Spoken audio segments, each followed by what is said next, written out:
5 days before my wedding, I found out my fiancé was sleeping with my sister. I didn't cancel the ceremony.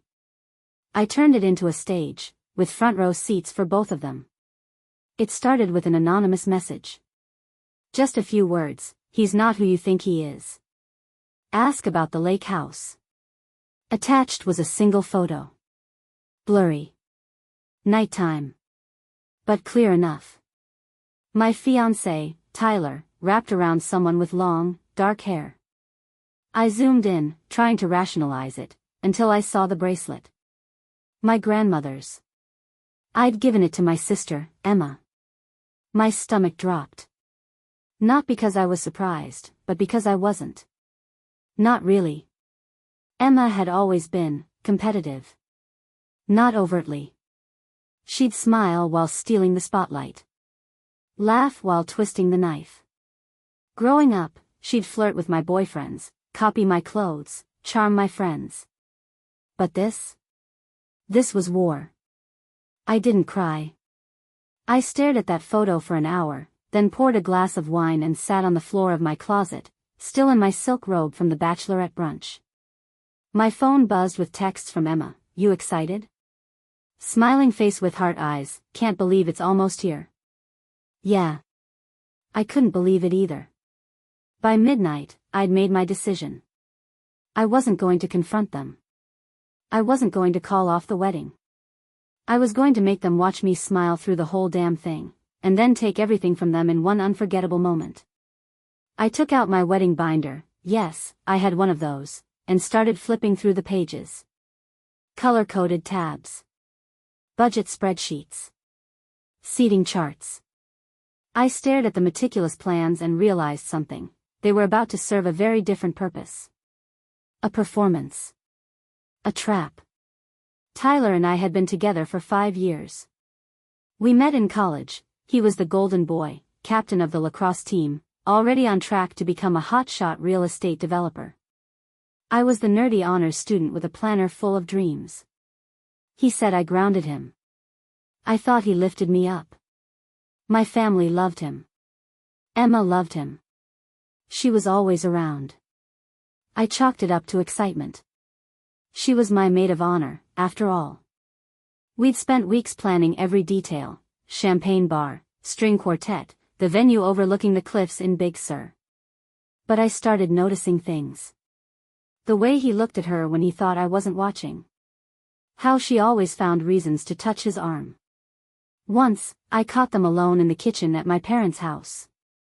They jumped apart like teenagers caught sneaking out. Everything okay? I asked. Emma smiled too wide. Just grabbing wine. I ignored it. Gaslit myself. Told myself I was paranoid. But now I knew. I hired a friend who worked in tech to pull deleted texts from Tyler's iCloud backup.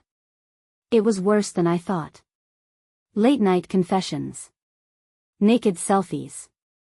Wish you were in my bed instead. My blood ran cold reading them. There were voice notes, too. I played one. Tyler's voice, husky, laughing.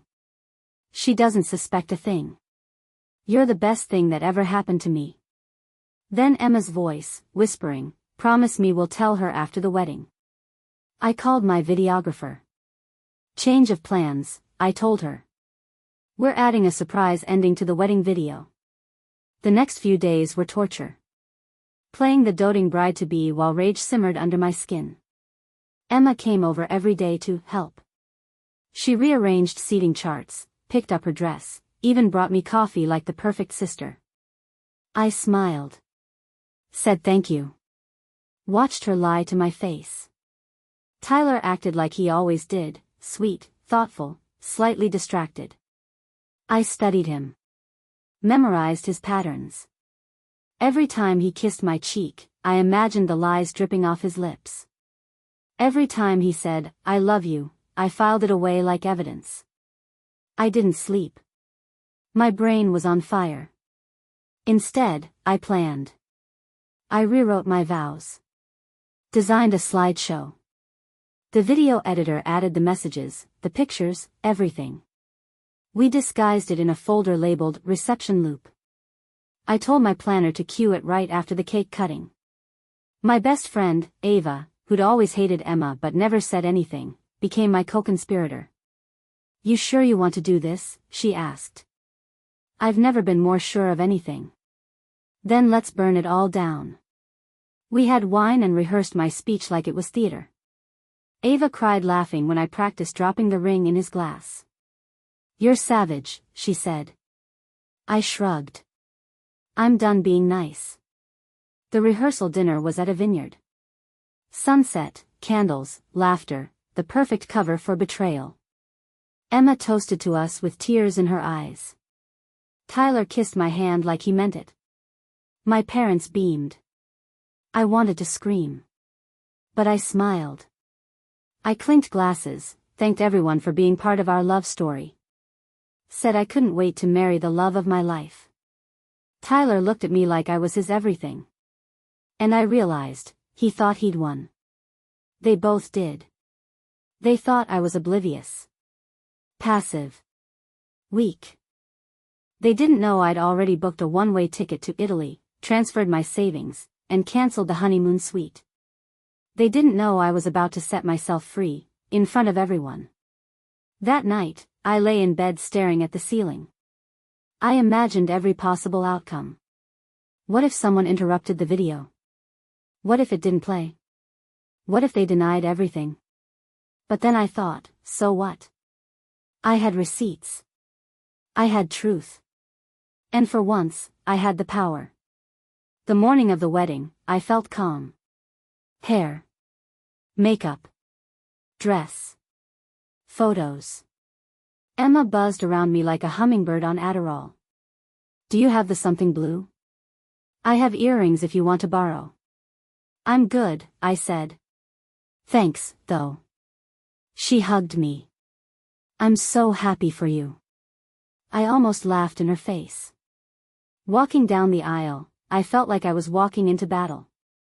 Tyler waited at the altar, handsome and confident.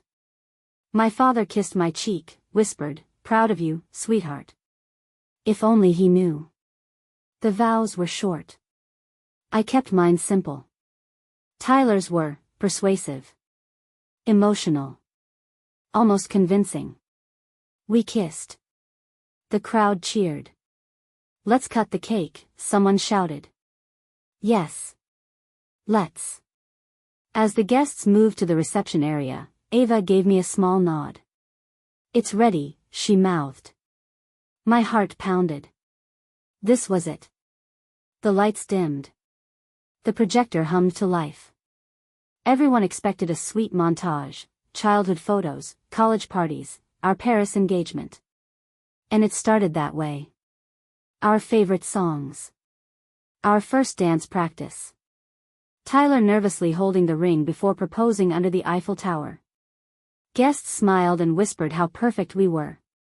Then, text messages. "Tyler, you drive me crazy. I wish I could wake up next to you. Emma, last night was perfect. She'll never know." At first, people thought it was a mistake. Nervous laughter rippled through the room. Then the photos appeared. A kiss in the car. A selfie in my bedroom. Emma in Tyler's hoodie at the lake house. More texts. I don't know how much longer I can pretend. The room went silent. A woman in the back gasped, "Oh my God. That's Emma." Whispers turned to murmurs.